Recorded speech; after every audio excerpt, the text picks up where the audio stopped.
America, you're listening to the Veterans Impact Show, featuring stories of veterans who continue the mission in their communities with honor, courage, and commitment.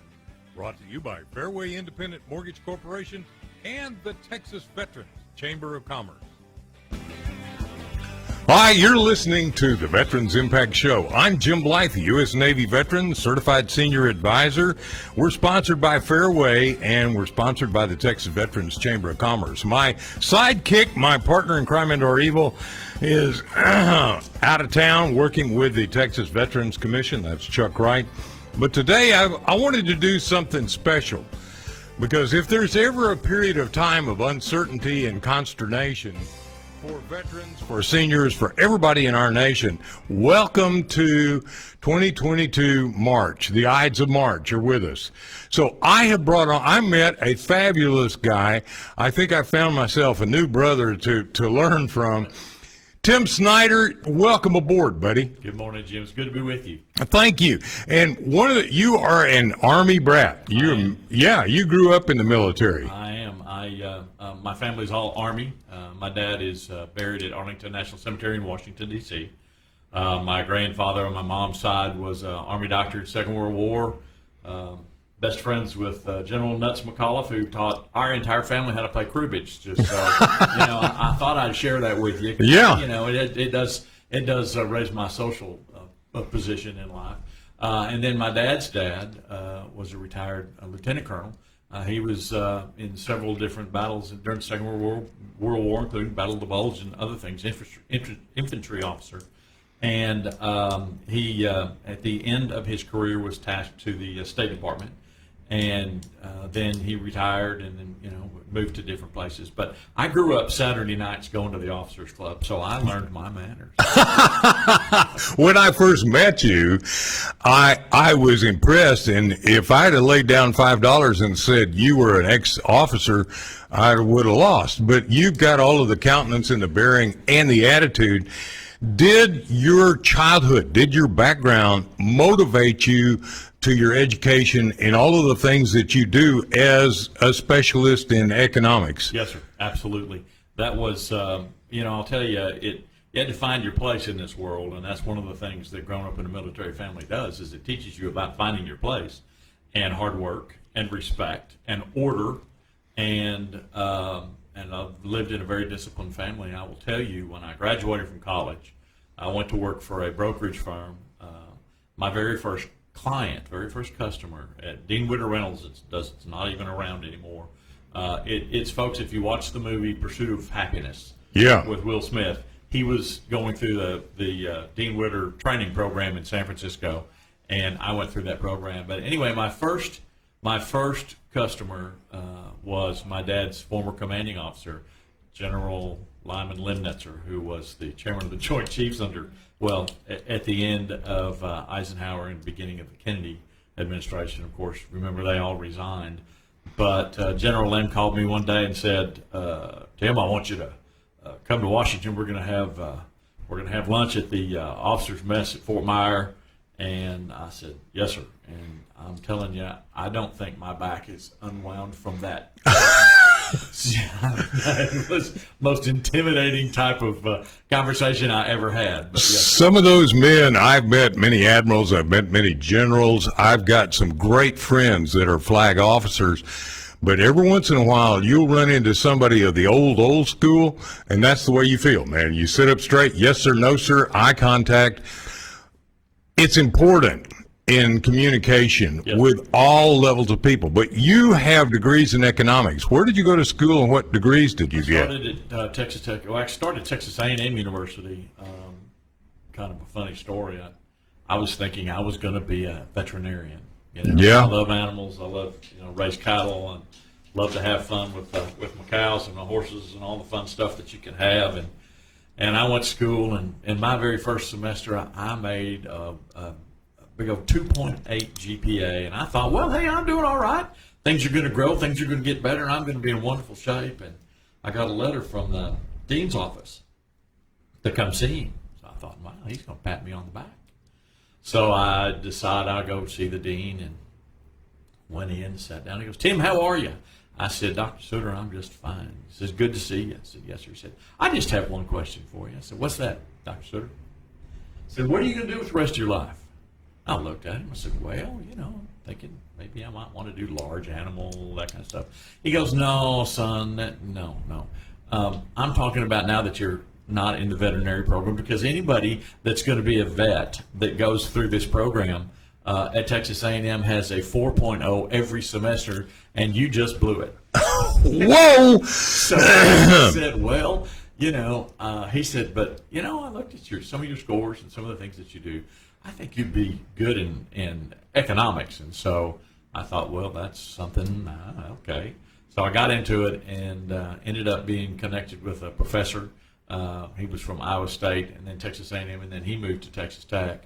I went with him, finished my undergraduate, started my master's degree, and then in 2010 started my PhD work in the disciplines international trade in economics. And so it's really looking at how you can provide value as an applied economist for corporations, cities, entities, people wanting to know. And I stumbled across a broadcasting opportunity and have been lucky to be able to do that and be able to communicate with people at a more grassroots level to help them understand some of the more complicated nuances of economics. Well, as you said to me, you are an applied economist. How does this affect people is what you were saying to me. Right. And that's what you do, because I get your daily email on what's going on in the economy. Now, one of the things that you really, really know and understand is the oil and gas industry. Yes. And I have learned a lot. We've got to be right now in more turmoil in the oil and gas industry than I've seen since probably 1973. The issue that we dealt with in 73, and that's the Arab oil embargo after the United States sided with Israel. And, the OPEC and with their collective might at the time just embargoed us and said, we're not sending you any crude oil, we're not going to do anything. And we had gas lines, we had all kinds of things, but there was a path forward. We knew there was going to be a path forward.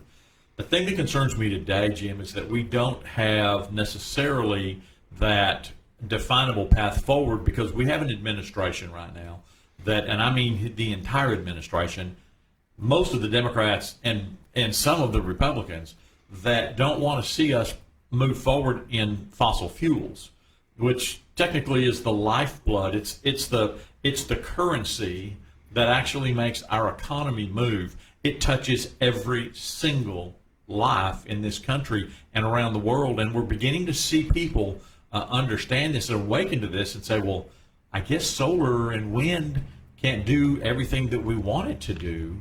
And it's kind of like this. I look at it this way.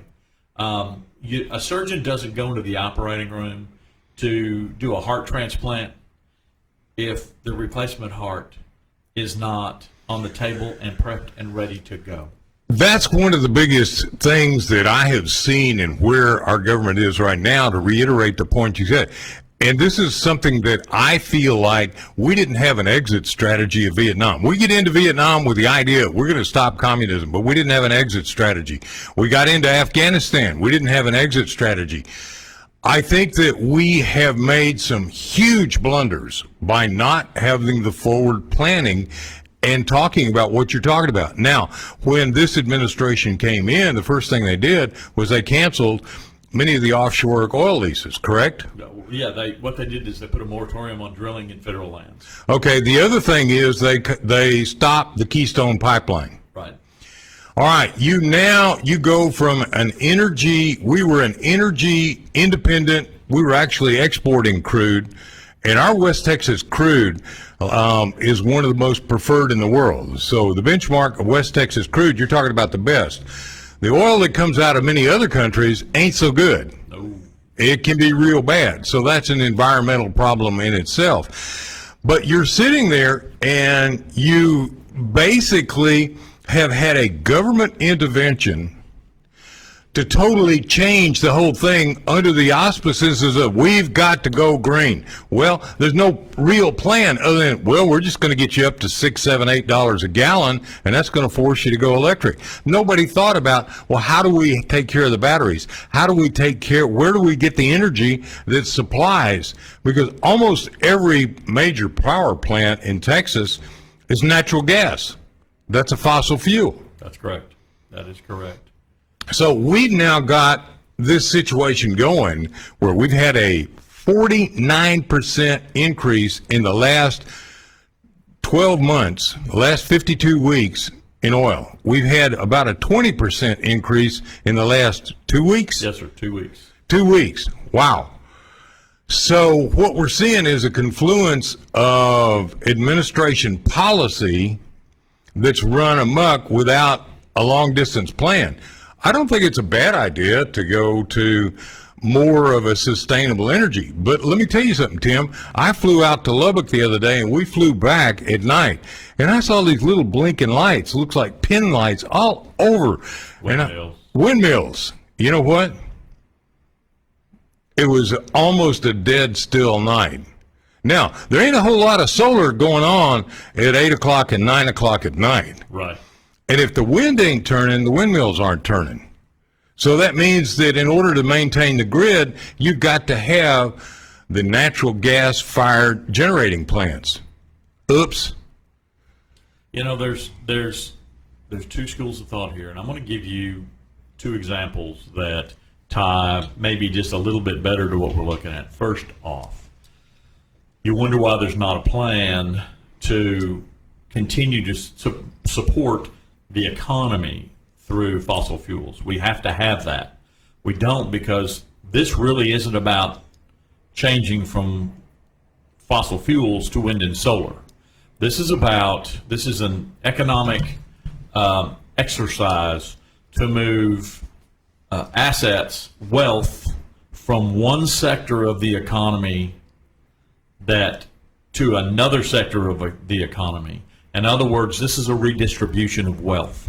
That's what this is about, and that's why they don't have a plan. Their goal here is to redistribute the value of that largest segment of our current economy, and that's energy. Let's go back to what you just said, the largest segment of our economy. Yes. You're not just talking about cars and planes and trains and boats. You're talking about plastics. You're talking about almost every product we buy. Yes, sir. Has some form of petroleum-based chemical in the making of it. That's correct. And when you go down to Galveston or Bay City or Beaumont, many of those plants you see are not making gasoline. That's true. They're making other things. That's correct. So let's go back to what you're saying. This is the largest segment of our economy. So let me ask you a question. If I was driving at 140 miles an hour and I made a 90-degree turn at 140 miles an hour on the ground, I would have a catastrophic problem. Yes, you would. Now let me compound that for you. Let's say, for instance, you're driving 140 miles an hour in your Ferrari that your wife just let you have. I have had a Jaguar once. I got you. You're driving 140 miles an hour in your Ferrari. You're driving down the highway. You're just going gangbusters, and we have some entity, some force that makes you think, I need to slow down because we are revving too fast. I need to slow this down. And you tap your brakes, okay? We're having that discussion right now, as in 14 days, the Federal Reserve is going to raise interest rates. They're going to tap the brakes and raise interest rates by, by a quarter of a point, 25 basis points. So what we're going to do in this situation is, if we're not careful and we over-aggressively tap those brakes, we will make that car spin out of control and have a wreck, and that's going to happen to our economy. That's going to cause stagflation. We saw that back in the Jimmy Carter era, Yes, we did. and let me tell you something. I remember doing construction projects with 21% interest, and people were buying homes at 14% interest. All right, we're going to take a break to hear from our partners, one of which is Fairway, my company. Love it. Great company to work with. Tim, we'll come back and talk about what you do with Matador and how people can get a hold of you. Yes. So this is Jim Blythe with Tim Snyder, the Economist with Matador. We'll be right back after these words from all of our partners. This is the Veteran Impact Show. We're here to help veterans.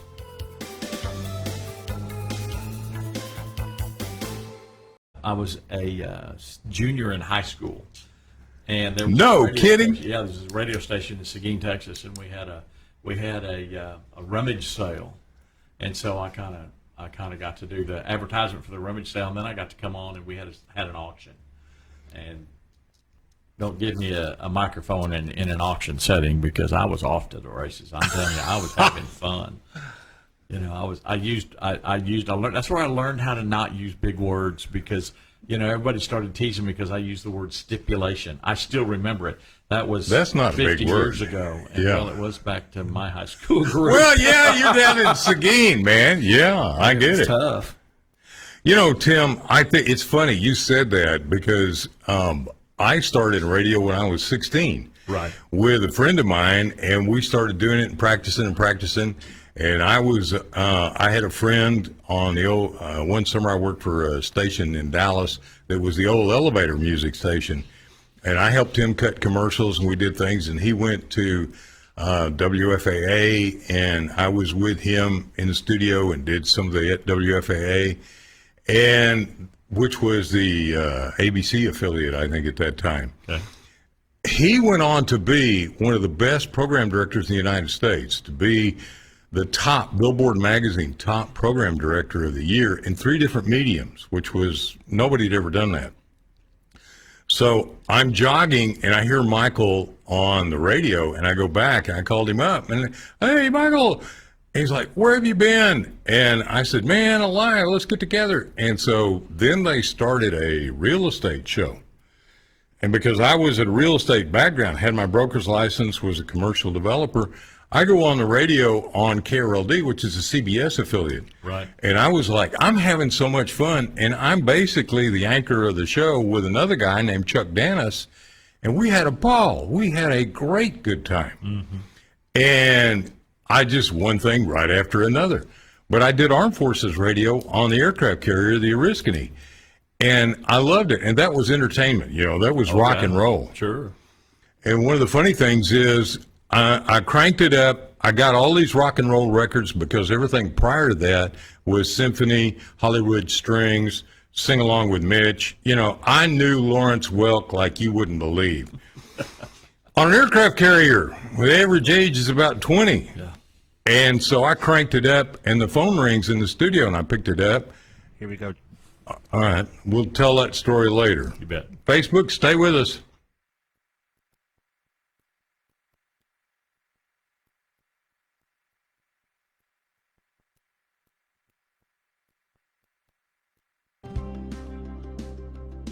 Welcome back to the Veterans Impact Show. Thanks to our great sponsors, Fairway Independent Mortgage Corporation and the Texas Veterans Chamber of Commerce. Now, let's continue this conversation. I'm Jim Blythe, a certified senior advisor, so I take care of the elderly and veterans. I'm also a U.S. Navy veteran, and joining me, Tim Snyder, an Army brat who has more connections with brass than I've ever heard of. Basically, you had a career of being a financial advisor, an economist, a mortgage banker with City out of Lubbock. Great bank. But we were talking about tapping the brakes with the Federal Reserve raising interest rates. Right. And they're going to come up in 14 days, I believe you said. Yes. And they're talking about, well, are we going to raise them a quarter of a point or a half a point? So we got inflation that's going on like crazy right now. That's correct. For a broad variety of reasons. Too much government stimulus, too much money going into the system, too many things. And I don't think, you know, a lot of people are saying, oh, gee, I lost my job during COVID. Tim, I know a lot of people who didn't. And I know a lot of people who lost their jobs and retooled and got into other industries. Right. So I don't think our GDP really dropped that much in 19 and 20, did it? No, you have to understand that, if you look back at the GDP figures we had in 2020, the second quarter GDP was minus 31.4 in that second quarter. That's when we started the shutdown due to COVID. And remember, this is something I want people to understand. It was just one quarter later, the third quarter, that we were plus 34.4, I think, or 34.5. Good heavens. So we completely recovered it. It was a whipsaw that it just was astronomical. We had never seen. We killed the economy, and then we brought it back on as much as we could, and then we kind of slipped it back. And we've been trying to find you're a pilot, so you understand, we're trying to find a slipstream. Right. Okay?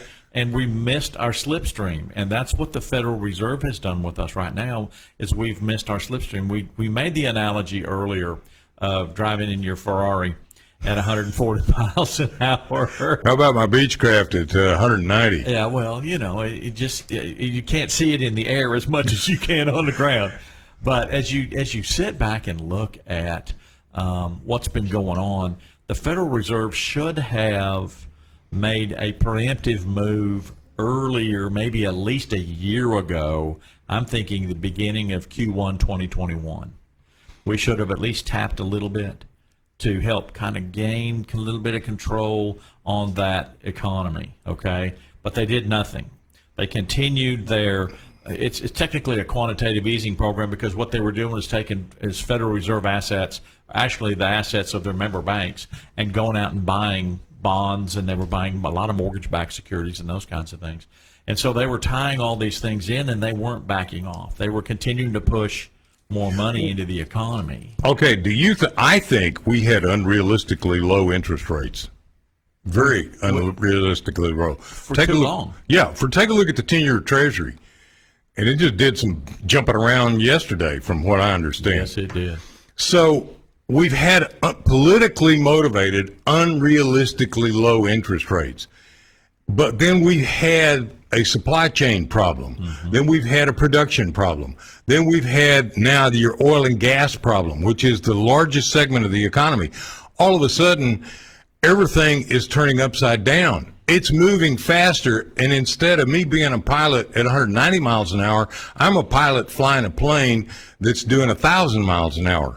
Right. Now, by the way, you talk about the slipstream. Yeah. You're talking about getting up to the calm, smooth air. Boy, with my wife, you got to stay out of the clear air turbulence for sure. And that's where we are. Right. We're in the clear air turbulence. You don't know where to go, up or down. You just know you're getting the living daylights beat out of you. Right. For seniors that I work with, they're really taking a hit. They go to the grocery store and they're like, oh my God. They go to the gas pump. Oh my God. They go and they're looking at their real estate ad valorem taxes. Here in Texas, we've got one of the highest rates because we don't have an income tax. Right. They're getting hammered. They're getting hammered something god awful. And can't stay in those houses that they live in. Right. Because their costs continue to go up. You're right. So we've got kind of this confluence of a whole lot of things that are outside of the control. But what you're saying is the Fed should have, a year or so ago, started some preemptive measures to straighten things out. Plus government policy, they should have backed off the green energy program, because you're wrecking this train. So when we come back, I want to talk about how this train wreck is going to impact everybody, especially those on fixed income, like retired veterans and Social Security. So this is Jim Blythe with Tim Snyder of Matador. When we get you back, we're going to tell you how to get a hold of him. So thank you for being part of our program. We'll be right back. You're listening to the Veterans Impact Show.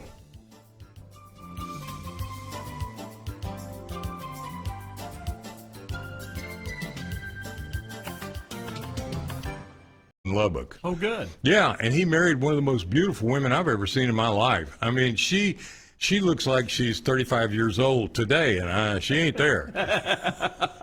Okay, let's go back, because we were talking about the turbulence, and that's where I want to go into the turbulence. What can people do? And I think the biggest thing is they can balance their budget. They can look at their situation and use all of their assets. Because I think a lot of people, you said something about they're in homes they can't afford. I sat down with an 88-year-old lady last week, and she goes, "Oh, my daughters love this house. We had this house since 1973. We were the first owners." They looked at it. Clean, nice, wonderful, beautiful. But the carpet, my God, I hadn't seen carpet like that since 1973. Yeah. And she said, "You need to go upstairs and see the shag." I said, I've seen it before. Problem is, it's a 2-story house with an 88-year-old single widow. Now, she has her grandchildren living with her, and they're fabulous. I love them. But they're wanting to move back to East Texas. Yeah. They're wanting to have their own home. How are you going to be sustainable in a 2-story, 2,000 square foot plus home that doesn't have, it has a yard to take care of, you have utility bills, you have all of these taxes, utilities that are going up. How are you going to sustain that? Well, and let's add the other leg to this stool, and that's insurance, cost of insurance, because cost of insurance is going up. Oh, Lord, yeah. If you look at lumber costs and those kinds of things that contribute to everything that we're dealing with, whether you're building a house or remodeling a house or trying to just figure out what if some catastrophe happens, you have a tornado or a flood or something happens, the next thing you know, you've got added cost to rebuild this house. And so the insurance companies have been recouping an awful lot of losses that they've had. And so their insurance costs have gone up. I had a lady come in the bank a couple of weeks ago. Her scenario was she was on Social Security. Her husband was on disability. They're in a house they've been in for 30-something years. The tax rate, because the activity in that particular county where they live is going up. They needed to increase the tax revenue, tax base. And so all of a sudden their taxes were up a pretty hefty amount, and the insurance costs went up. She couldn't afford her house payment. No. And you look at them straight in the face and say, I would love to be able to help you, but unfortunately we're in a conundrum here because you don't have any liquid assets that we can move forward with. They had maybe $200 in savings, and to them that was enough in case they needed to go buy groceries, that they'd be okay. But they get their Social Security checks every month and the disability check, and they're paying their bills, and all of a sudden the money that they had that the federal government was telling them they could live on all of a sudden doesn't go far enough. And the problem we're dealing with is, on top of that, we have this new conundrum in marketing, and I call it sizeflation. Yeah. Okay. And what that is where I'm going to pick on a product, and I don't mean any disrespect to this company. It's a Mondelez company, and it's Triscuits. Mm-hmm. You go buy a box of Triscuits, you used to get 16 ounces of, 24 ounces of product in a box. Yeah. Okay. When we started to see the economy do the things that the economy was doing, and this is before the spike in the price of wheat. Wheat was limit up in the futures market every day this week. Here we go, fellas. Whoa, okay, let's go back. Yeah. Thank you for being on Facebook.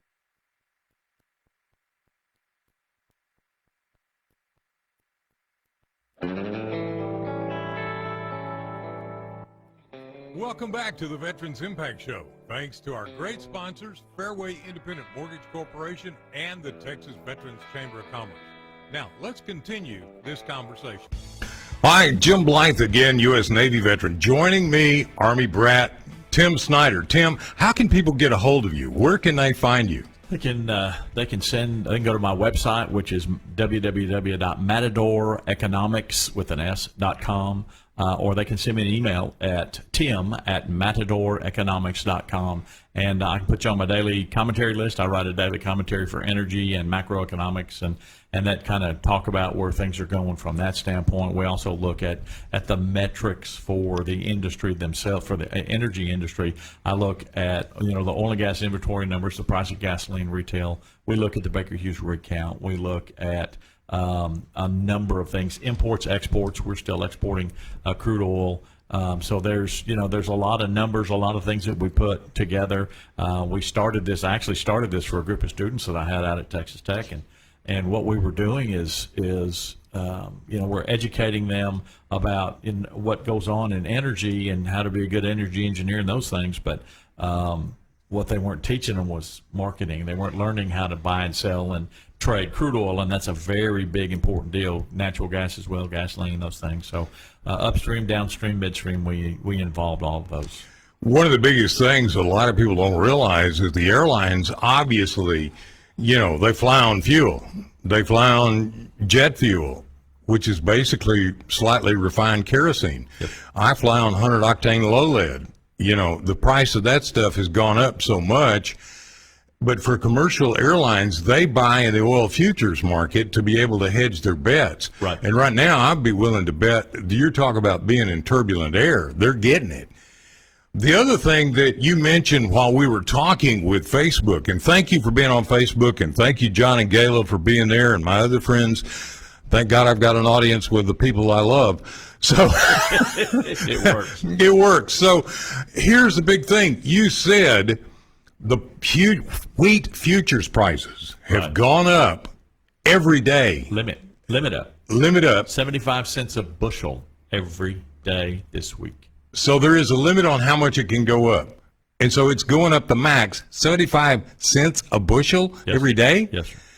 So you're talking about where was wheat a year ago? Probably in between $6.50 and $7 a bushel, and today we're at I think I'd have to look back and see, but I think we're probably in the 12.5 to 13 cents. So it's doubled. We've doubled wheat, and going along with wheat.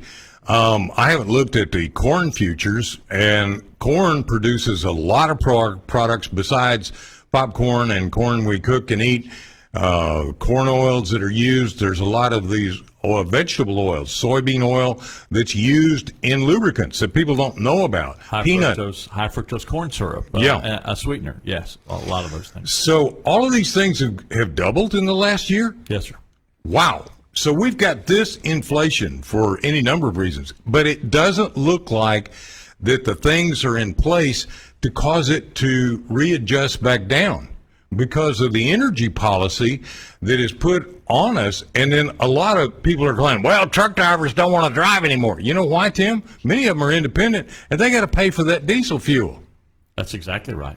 And they can't afford to. That's exactly right. And the trip charges and all the things that are associated with this, there is each stumble that we have economically has its own set of metrics that really puts us in a bigger bind. And, when we talk about the price of wheat, folks, we're talking about bread. The staff alive, we're talking about bread. Triscuit, my favorite. Triscuit, and that's when it got serious. Now, if, we get into barley and hops and those kinds of things, and it messes with the beer price, then we're in real trouble. But, that's a sideline. We'll go a different direction. But, you look at the price of corn. I don't know if you've looked lately, but I challenge you to go to your grocery store and buy a bag of Fritos. Oh, I can. I don't buy Fritos. I buy another product.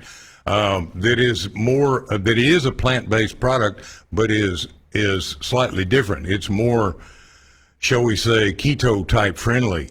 Because I'm 75, I'm trying to keep my weight down. That's important to me. So the products that I'm buying that fall into those categories, good Lord, they've gone up. Well, and there are no Fritos. There are no Fritos. There are no Fritos. Really? You can't find a bag of Fritos on a grocery shelf. They've pulled off of doing that because the corn price has gotten so high, and the need for those things. Remember, we've got two basic types of corn in this country. We've got the feed corn and food corn.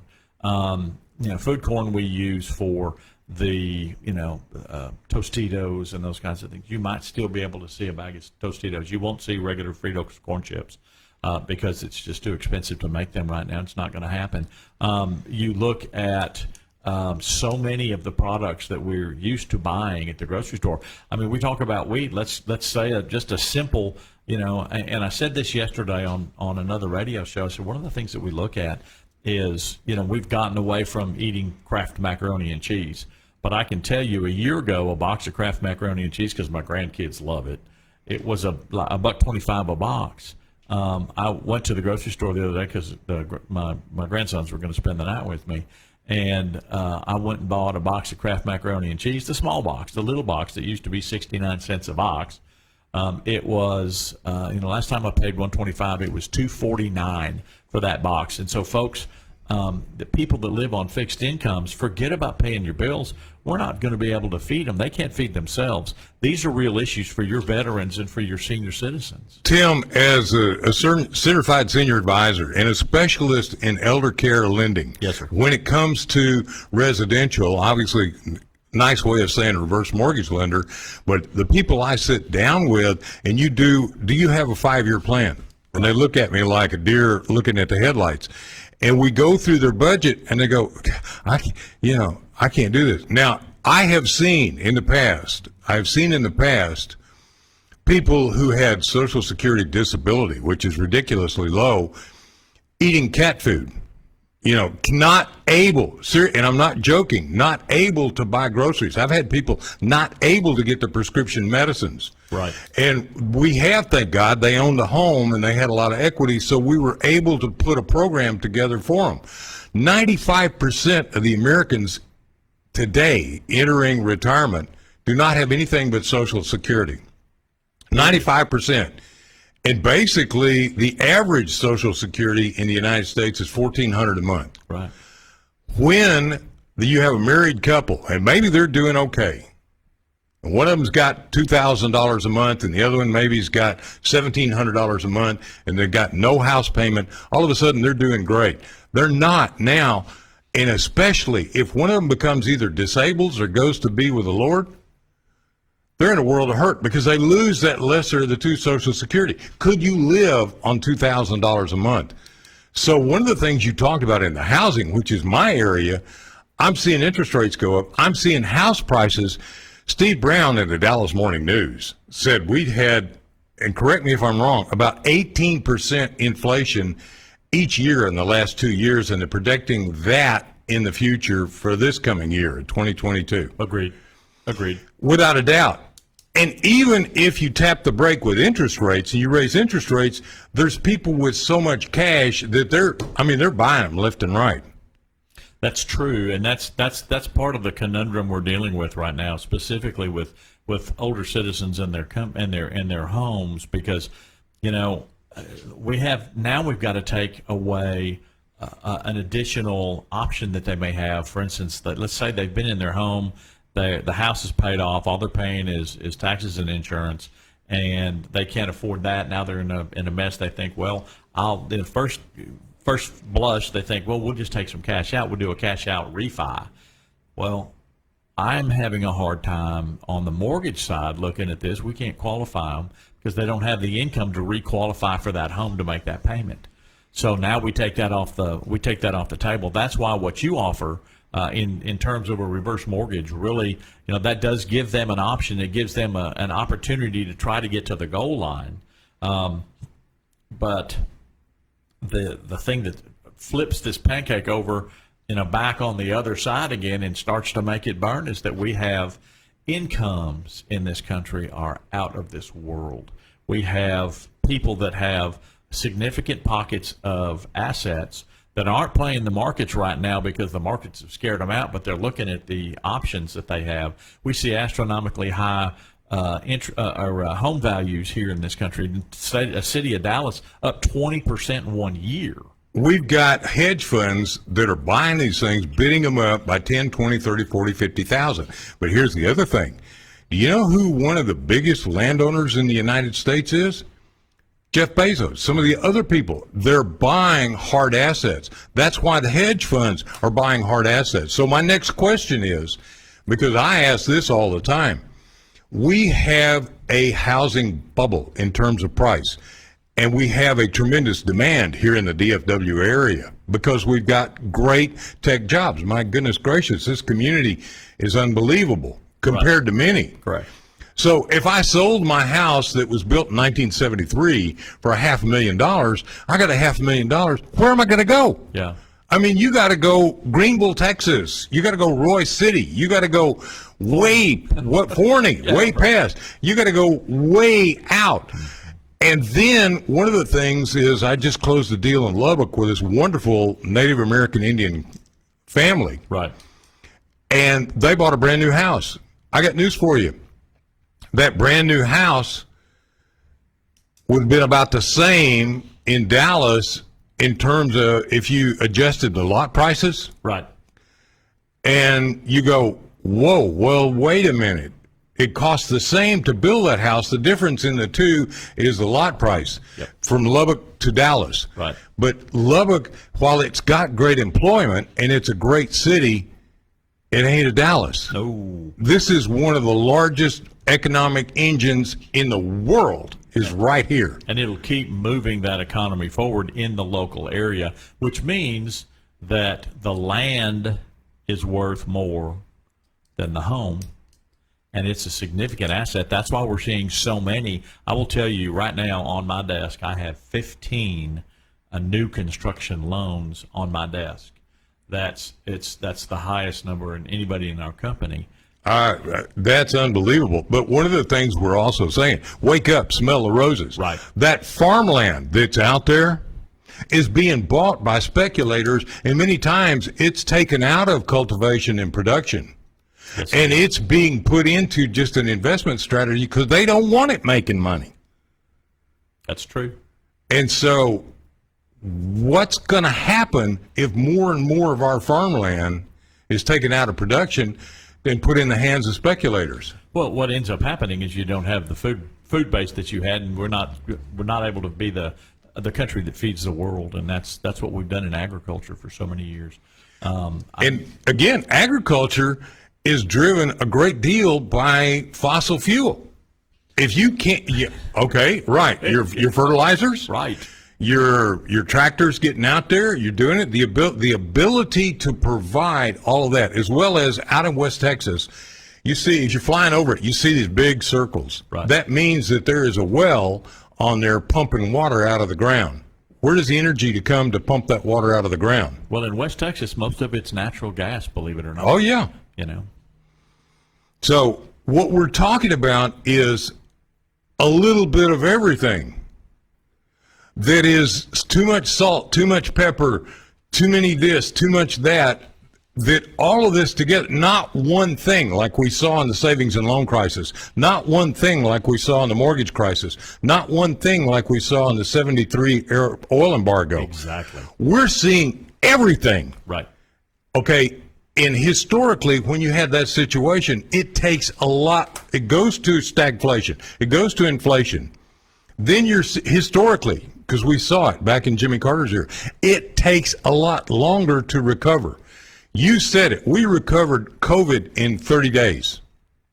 Well, a quarter. Technically, it was A quarter. Yes. Yes. Okay. We're not going to recover this as fast. No, we're really not. And I'm going to tell you, one of our biggest issues that we look at is going to be, and I want to talk about this when we come back from the break here in just a second, but one of the issues that we look at is how this all can move forward. What's going to happen next? All right, what's going to happen next? We're going to be talking with Tim Snyder. We've got a short period in this next thing. Tim and I are going to be talking on Facebook. So take a look at Facebook. We'll repeat as much as we can on the air. This is Jim Blythe with Tim Snyder, Matador Economics. My goodness, he's a doctor. So if I didn't finish that. You didn't finish? Okay. Yes, sir. I'll explain that in a minute. All right, we'll be right back after these words. Jim Blythe and Tim Snyder. You're listening to the Veterans Impact Show, brought to you by Fairway and the Texas Veterans Chamber of Commerce. Thank you. We'll be right back.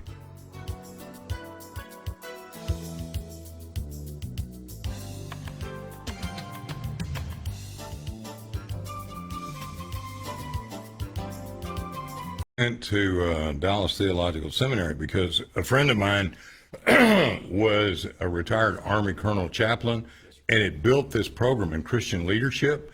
And I've run several companies. I have been involved in leadership, and I thought, man, I want to do this with Andy Seidel. And I got to tell you, when I started the radio show right after I started seminary, there isn't enough time in the day to do the kind of work you're going to do, not only just to make the 4.0 GPA, to understand what the heck you're learning. And you see this notebook that I have sitting right Oh, here. yeah. And these are numbers, these are figures, these are macros, these are data points that I have probably 15 years, maybe 20, 25 years worth of these that I still keep them, and in hopes that maybe I'll come back and complete that PhD. But the issue is I've been able to have some impact, and I like the fact that I'm working with the people and being able to answer. Oh, I do too. It breaks your heart though when you see somebody who's 88 years old, single in a 2-story house, and they're so emotionally tied to the house, and it breaks your heart. It really is upsetting. And you say you can't fall in love with real estate. You got to fall in love with cash flow. Amen, brother. That is the first thing I tell people. Never get emotional about a piece of property, about real estate. If you get emotional about real estate, you'll be on the wrong side of the transaction every single time. Every time. So I think it's important that people use all their assets. But when you're counseling them, so many people, seriously, Tim, and you've gone through this too, I'm sitting there counseling a family. I invited their children to come in. So we have this total communication and I'll ask them, do you have a will? Do you have statutory durable powers of attorney? Do you have medical directives? They go, what's that? Or they go, no, I've never wanted to do that because it costs too much. And I tell them stories about people who died intestate, and the other spouse is all of a sudden in a tremendous mess. I got one of those right now. And basically, people don't plan. If nothing else, I'll go to people's homes or I'll sit down, and I probably need to start doing more workshops with a guy like you where we're talking about planning for the future. I keep thinking about the client that I brought to you that Yes. come in to visit with me, and Oh, that was heartbreaking. it's I see that over and over. She literally has to come to the bank on Fridays with her when she does a little bit of extra work outside of her Social Security that she gets, and they cash her paycheck, and she sits down with one of the clerks who divvies up money for her bills, and the clerk pays her bills for her because she's in such a mess. And they're to the point right now where the only option that they're going to have is they're going to have to sell that home. Yeah, because he is not old enough.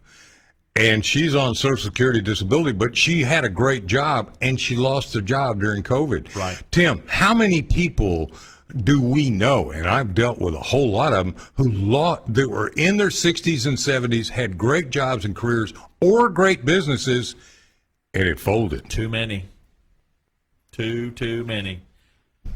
I'm telling you, I'm concerned because, the patchwork ahead of us does not give us a connective path. We gotta go. Do what? We gotta go. Okay. We gotta go.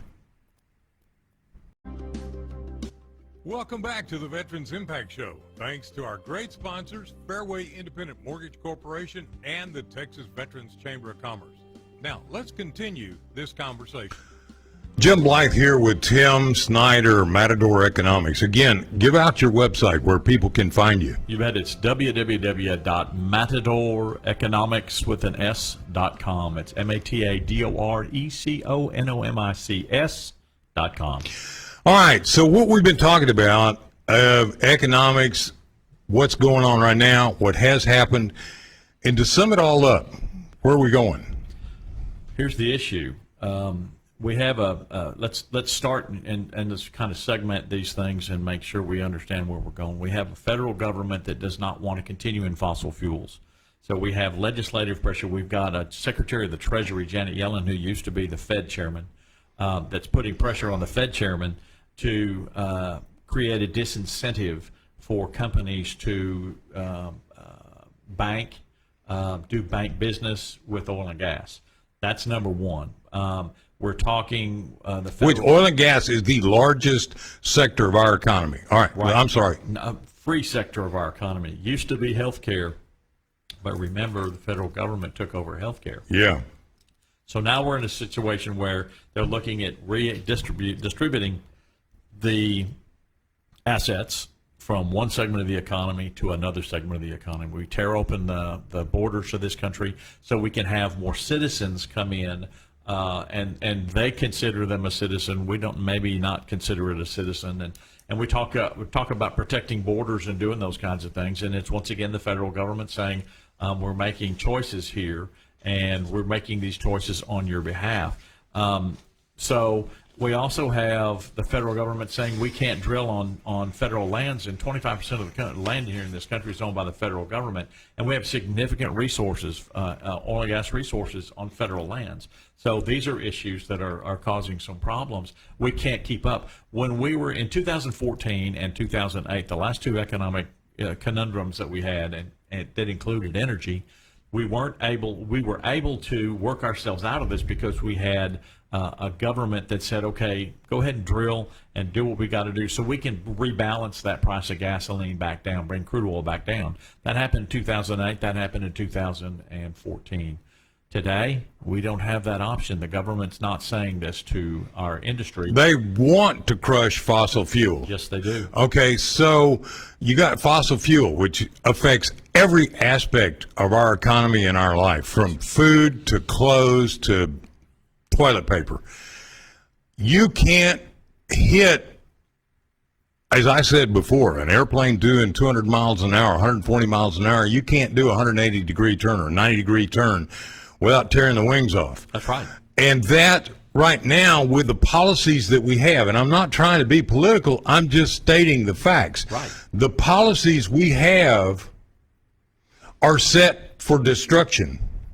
I'm really getting out there, which I maybe shouldn't, but that is going to create huge problems, and it's growing right now. Price of wheat up 75 cents per month, right? No, Per day. Per day. This week, every single day. Okay, and 75 cents every day. And people won't be able to buy food. Right. And you won't be able to buy beef or pork or chicken because they can't get the cattle feed Right. or the feed. And all of a sudden, we're going to have a huge problem. We've got a huge problem in logistics. We've got a huge problem in terms of what the Fed is doing with interest rate. We have basically, I'm going to stick my neck out and say, we've got really bad leadership right now Yes, sir. across the board. Yes, sir, that's correct.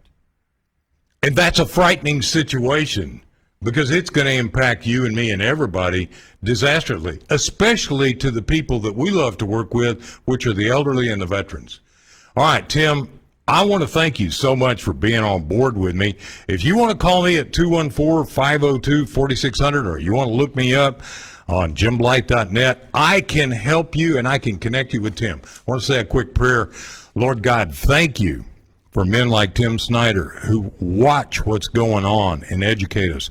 Thank you for our military, active duty, reserve, and for protecting our border. Thank you for keeping them safe. Thank you for our veterans. Keep them safe and guide them and help them. And thank you for our VA and all that is going on there to help us. This we pray. Thank you, dear Lord, for protecting us and giving us guidance for the future. This we pray. Amen. Amen. Tim, thank you for being on board. I want to bring you back in the future, and maybe that general you're talking about. Why don't you and I interview him? I'd love to. All right. Thank you for being with us. This is the Veterans Impact Show. I'm Jim Blythe, your Navy veteran, certified senior advisor. Look me up on jimblythe.net. Thank you for being on board.